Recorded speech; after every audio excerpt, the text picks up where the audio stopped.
Y'all, I'm just sitting here and I'm worshiping and stuff, and like God just like put it on my heart to like, and I just realized like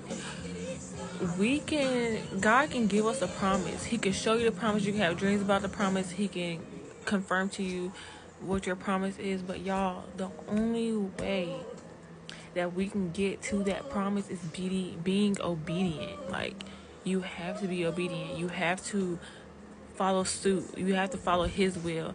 When we go out, when we party, when we drink, and I'm talking to myself too, when we do these things that are not in God's will, we're getting further away from our promise. When it's supposed to be I can't remember what Bible story that was, when they was supposed to get out of Egypt, and it ended up being a 40-year death because they complained, and you know what I'm saying.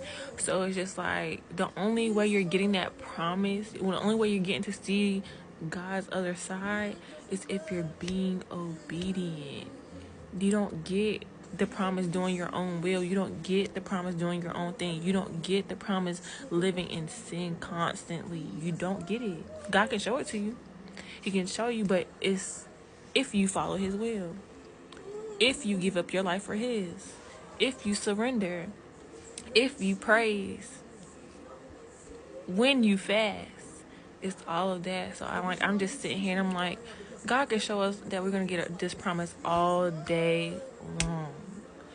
But if we don't choose his path and his will, we're not getting that promise. You can say, oh, God gave me a dream. God told me this. God told me that. But are you being obedient? Because, baby, that's the only way you're going to get it. Are you having faith? That's the only way you're going to get it. Are you praising him? That's the only way you're going to get it. Are you making time for him? That's the only way you're going to get it. So it's like, I'm just sitting here and I'm like, oh, my goodness. Like, this is what it is.